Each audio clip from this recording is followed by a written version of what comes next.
So Venus is the planet that rules relationships. So during a Venus retrograde, things can definitely get a little chaotic when it comes to love and romance. Now, this Venus retrograde specifically is probably going to be a little crazy because Venus and Mercury are going to be retrograde at the same time, and they're both going to start in Aries and they're both going to end up in Pisces. So there's just going to be a lot of fucking chaotic energy going on. Now, with Venus retrograde, it's like the stereotypical things. Exes might pop up. Somebody might want to rekindle because retrogrades can often prompt things from the past to come up. So yeah, don't be surprised if you hear from an ex. Don't be surprised if that old sneaky link pop up or some crazy shit happens from that standpoint. But with that, I wouldn't advise to rekindle a relationship. I wouldn't start a relationship.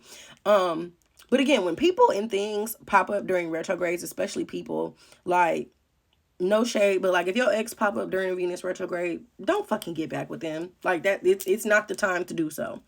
But yeah, in general, like I said, don't commit to a relationship. And that's not to say that you can't date or have fun or enjoy yourself romantically. Like, yes, you definitely should, but I would not commit to anybody or anything, because oftentimes when you make a decision during a retrograde, and again, especially because Mercury and Venus, Mercury is the planet that rules, you know, the way that you think, your communication, your thought processes. So you might not be making the best decisions during a Mercury retrograde period. And then when you throw Venus in there, which is love and sex and romance and fun and pleasure, all the things that get people in trouble anyways, it's just not the most fruitful energy.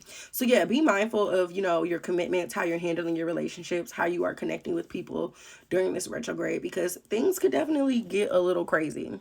But from another perspective, a retrograde is a time to more so be introspective when it comes to the themes that are associated with that particular planet.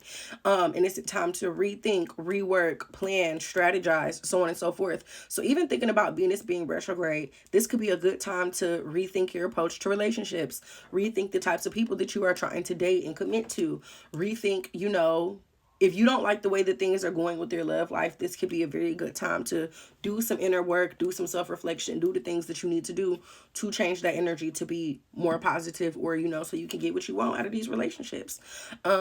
But yeah, Venus retrograde is definitely a chaotic time when it comes to Venusian related things. So like I said, I already talked about beauty and cosmetic things. Already talked about love in this video, and the next one I'll make is about money. But yeah, Venus retrograde will take place from March 1st until April 12th. The shadow begins on January 28th. So literally low-key tomorrow, and it ends on May 16th. Follow me for more astrology content and click my page to book a reading, moonruledmommy.com.